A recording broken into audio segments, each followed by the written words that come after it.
Hey guys, Level Cap here. Today I've got some gameplay and first impressions with the 4 new level 10 gun variants. DICE unlocked these yesterday in the CTE servers, and I imagine they'll be coming to the vanilla game in probably the next patch, as the guns pretty much seem done as they currently are, so I don't see why we wouldn't get them in the next available Battlefield patch. Now, out of these 4 new variations, I want to talk about the Hellriegel 1915 Defensive first, because it is actually one of my favorites so far.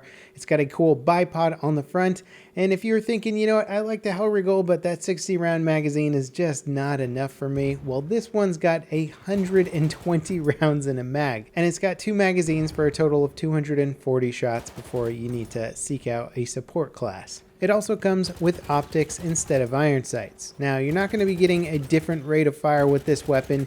The extended mag capacity certainly allows you to take out more infantry, but if you full auto this weapon, you'll go through 40 rounds before the gun itself actually overheats. It recovers from that overheat pretty quickly though, so it's not a big deal, and as long as you're kind of burst firing or taking like a half-second break in between killing targets, you probably won't run into the overheating issue. Now, when this gun comes to the vanilla version of the game, to unlock it, you will need to not only have the Hellriegel already unlocked, which requires Assault Class rank 10, but you'll then need to get 300 kills with the Hellriegel and get 25 different kills with AT mines. It's certainly a decent task in order to unlock this weapon. Not impossible, easily doable within a day, but it would be quite a few hours, especially to get those 25 AT mine kills unless you happen to get extremely lucky. Now, despite the weapon being called defensive, I found it actually really fun to use offensively. Now, I don't know if it's going to be as accurate or easy to use from a standing position as the normal Hellriegel. We don't have the stats for this weapon yet. I bet they'll probably pop up on Simthic in a day or two. But from playing with it, I can say that in close quarter combat, it's very effective. You can hip fire it, you can ADS to be a little bit more accurate, and of course you can go prone and use that bipod or deploy it on a windowsill to get extremely good accuracy. It's a fun gun to use, and having a huge magazine capacity really does make this sort of the LMG of the assault class, though it doesn't shoot like an LMG in the sense that if you hold down the fire button it becomes more accurate over time. It still shoots very much like the Hellriegel, which is going to require you to burst fire at certain points to try and maintain your accuracy at further ranges. In close quarters, total beast. At further ranges, you can still kill people pretty effectively, though you may want to think about going prone or bipoding depending on the situation. Now, is the weapon potentially overpowered? No, there's plenty of guns in the game that can outdamage this one in close quarters. Other LMGs that can go toe-to-toe with this one in medium range and outdo it with the ammo capacity. It is a fun variation on the weapon though, and I look forward to unlocking it in the vanilla game. It might not be my go-to, but it's going to be a lot of fun regardless. When Battlefield 1 first launched, the Hellriegel was considerably more accurate and easy to shoot than it is now. They've added a bit more side-to-side recoil to make the weapon less accurate, reducing its ranged effectiveness. So that's just one thing to take into account. Again, I don't have the stats for this version of the Hellriegel, but I imagine it's not too much different from the standard variant. Next up, we have the Martini Henry Sniper, which comes with anywhere from a 5x magnifier to a 10x magnified optic. It looks just like the normal Martini Henry, just with a sniper scope on it, and it's also got a bipod this time around. Admittedly, I was pretty excited to get in the game and try this out. I was playing on a European server, and as you can see on screen there, I've got 160 ping, although it always said in the scoreboard that it was closer to like 180.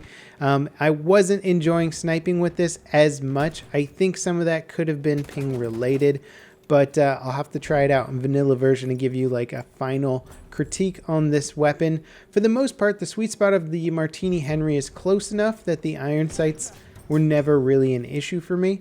Also, when using an iron sight weapon, your ADS time is a little bit snappier, so switching over to a weapon with a full-on magnified optic can take a little bit more time to fully ADS. Plus, you have to consider, because of the extremely slow muzzle velocity on this weapon, how much benefit are you getting from a high-powered optic? A lot of the times I found myself shooting at targets that literally just had the time to move out of the way at further distances. So I would take a perfectly aimed shot and then the shot would sail through the air and my target would just kind of move out of the way, which is something that's a little bit easier to gauge sometimes with the iron sights when you're not looking down a magnified optic. Also, you have to deal with scope glint once you're using a magnified optic, so that is a downside if you don't want to give away your position, which you shouldn't want to. The bipod aspect of this, I guess, could stabilize your aim a little bit, but I'm just not really seeing the benefits of this sniper variant of the Martini that much. Again, I do want to test it out on a server with good ping where I'm not fighting the ping and the difficulty of this weapon at the same time. Moving on, we have the Hewitt Automatic Optical. Now, I didn't really like the initial sight options for the Hewitt LMG. The optical variant, I imagine, is going to be a little bit more accurate when aiming down sights than the other variation.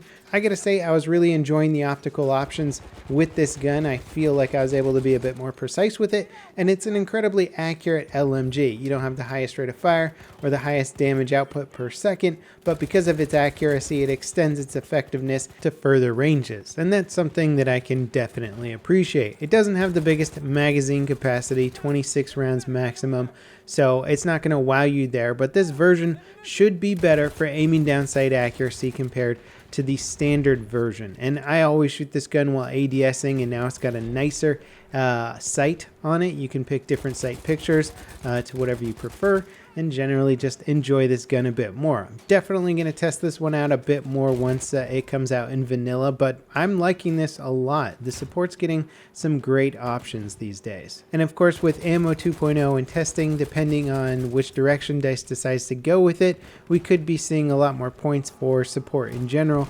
just through the ammo distribution platform. So this could be a much more attractive class in the next patch or two, depending again on whether or not DICE does decide to implement Ammo 2.0. Now, for the last of the level 10 variants, we have the Subslaughter 1906 Sniper. Now, that was one of my issues with this weapon initially, is that I thought the iron sights were a little bit too difficult to use, and I ended up missing a lot of shots that I felt like I should be making.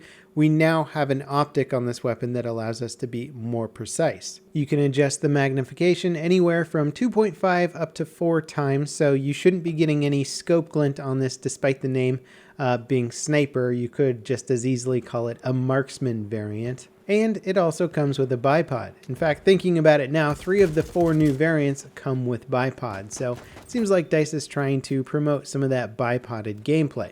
And I certainly like the way that bipods work at window cells, and occasionally I will go prone to take advantage of it, depending on the weapon that I have. I don't know how much I'll be using the bipod with this specific gun, but it is an interesting weapon. It's probably my least favorite of the 4 new variants, just because I'm not a huge fan of the 1906. I thought this would make it a bit more effective, but I am still annoyed just by the ammo capacity and its ability to only deal with 1 target at a time. Again, it's an effective weapon, great for dealing with 1 target at medium or slightly further ranges now. The description says that it's supposed to be more accurate at longer ranges than the other weapon, and we'll have to see what that actually translates to in stats. Does that mean its spread is going to increase at a slower rate, or does it just mean that it's got an actual optic attached to the weapon now? I gotta say, overall though, I'm really pleased with these 4 new variations. I know technically they're not new weapons, but some of them change up the existing guns substantially enough that it's enough to get excited about. It's enough to add some good new variety to the game, and the challenges to unlock them are pretty substantial as well. It's nice. We're getting more content and something that actually requires a little bit of progression and skill to unlock. So I'm really excited about this. I hope DICE tries to do something like this at least every month to sort of keep the content fresh and coming in and keeping the player base excited. Not to mention, this is all stuff that should be available for anyone with the base game. You don't need DLC content to unlock these 4 new level 10 variations. Now, I haven't heard anything from the developers as to when these are actually going to be implemented in the base game, but I imagine it won't be long. Like I said, these weapons feel pretty much finished and fleshed out, and tweaking stats on them is pretty easy to do. So hopefully we'll be seeing these sooner rather than later. As always, guys, I hope you enjoyed this video, and I'll see you next time. This is Level Cap signing off.